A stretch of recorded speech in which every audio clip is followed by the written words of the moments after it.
परमात्मा का अनुभव कैसे करें, इस बात को समझाते हुए पूज्य स्वामी रामसुखदास जी कहते हैं, है सो सुंदर है सदा, नहीं सो सुंदर नाही, नहीं सो परगट देखिए, है सो दिखे नाही।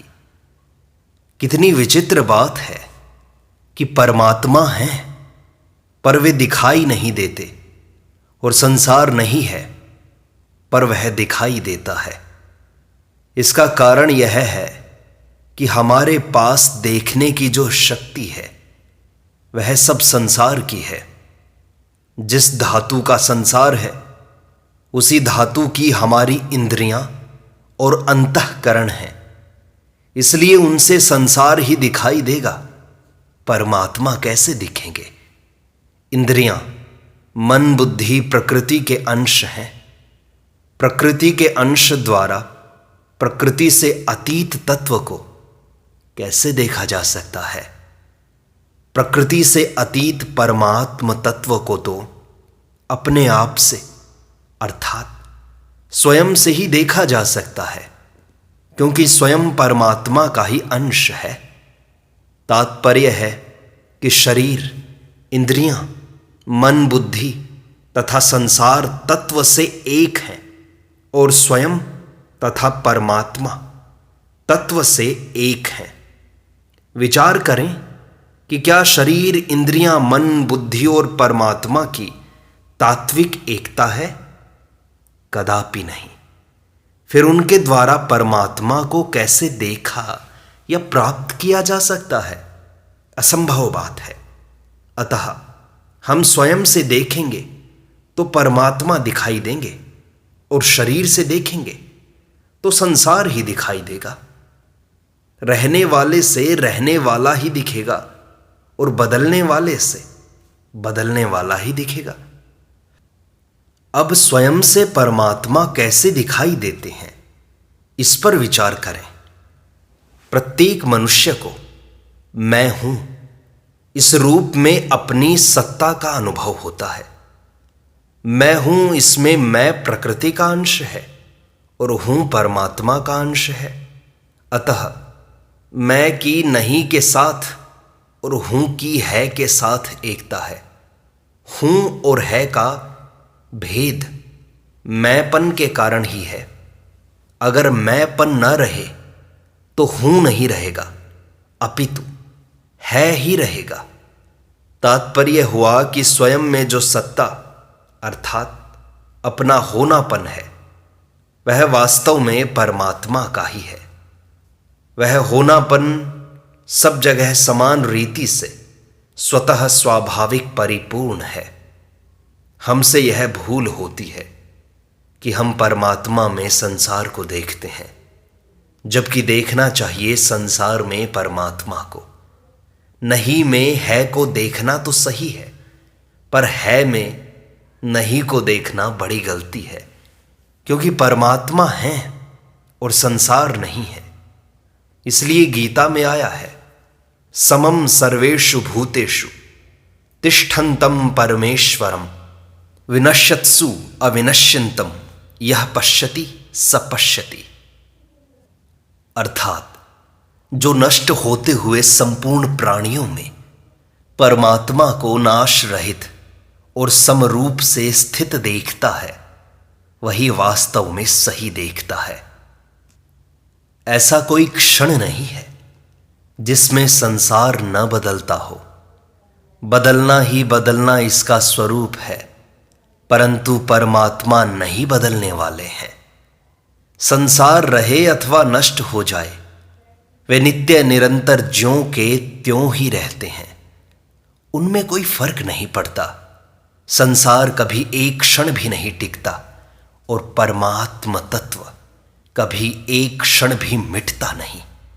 इसलिए जो बदलने वाले नाशवान संसार को न देखकर निरंतर रहने वाले अविनाशी परमात्मा को देखता है, वही सही देखता है।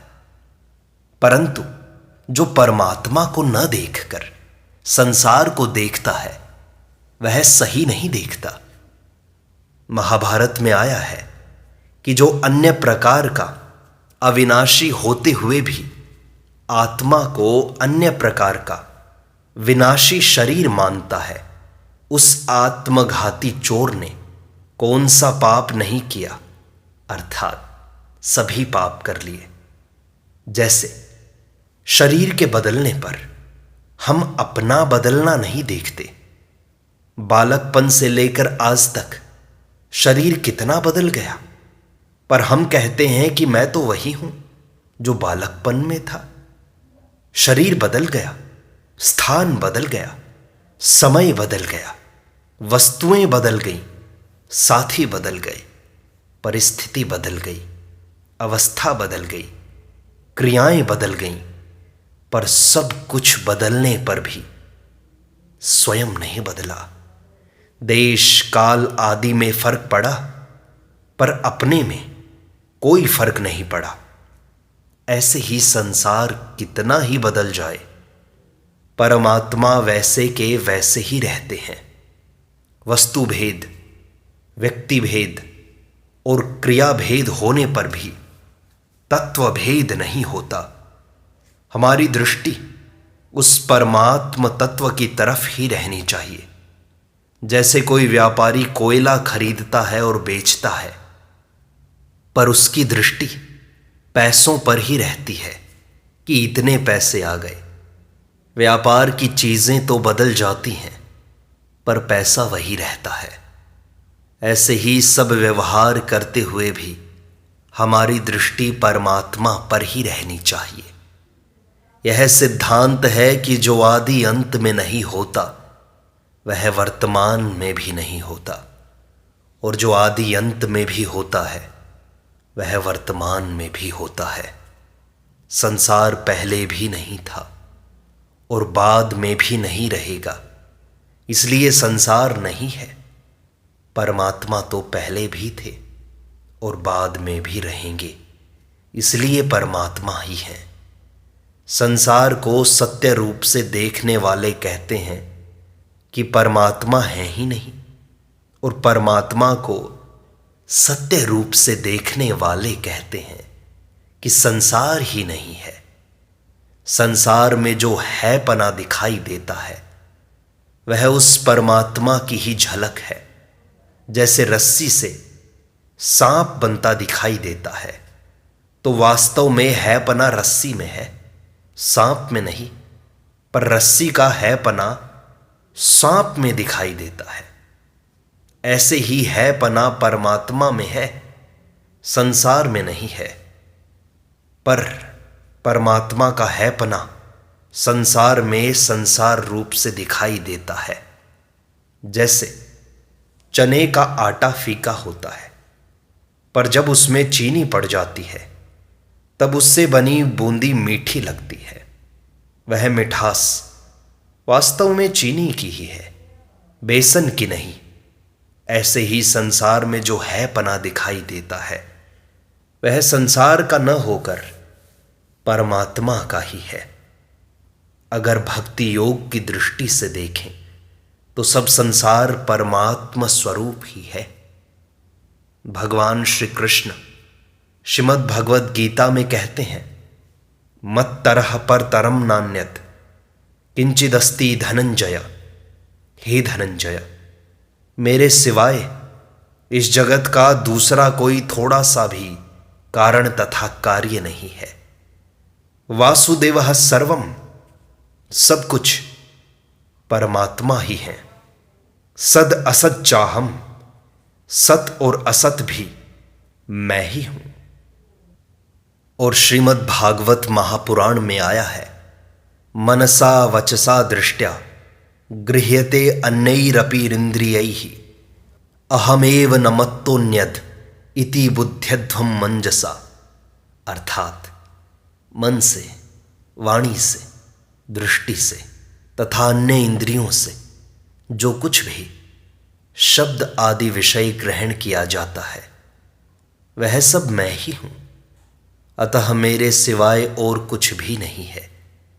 यह सिद्धांत आप विचार पूर्वक शीघ्र समझ लें और स्वीकार करके अनुभव कर लें। परमात्मा के विषय में द्वैत, अद्वैत, द्वैताद्वैत, विशिष्टाद्वैत आदि अनेक मतभेद हैं, पर सब कुछ परमात्मा ही है। यह सर्वोपरि सिद्धांत है। संपूर्ण मत इसके अंतर्गत आ जाते हैं।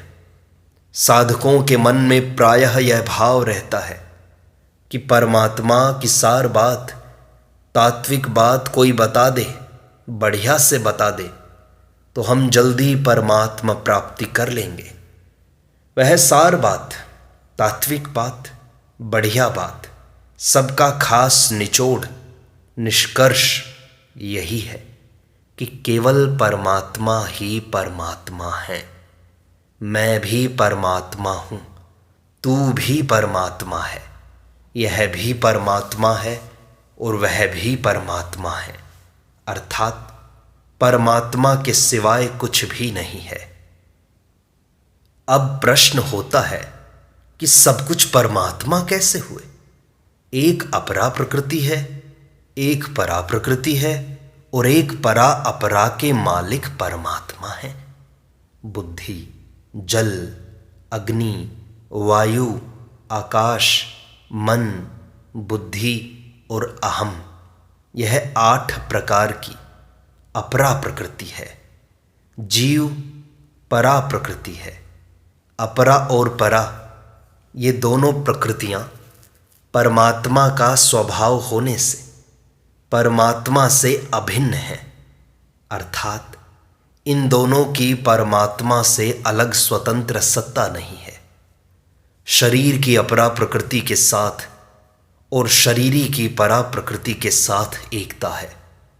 इस प्रकार परमात्मा से अलग किंचित मात्र भी कोई सत्ता न होने से स्थूल पृथ्वी से लेकर सूक्ष्म से सूक्ष्म अहम तक सब कुछ केवल परमात्मा ही हुए।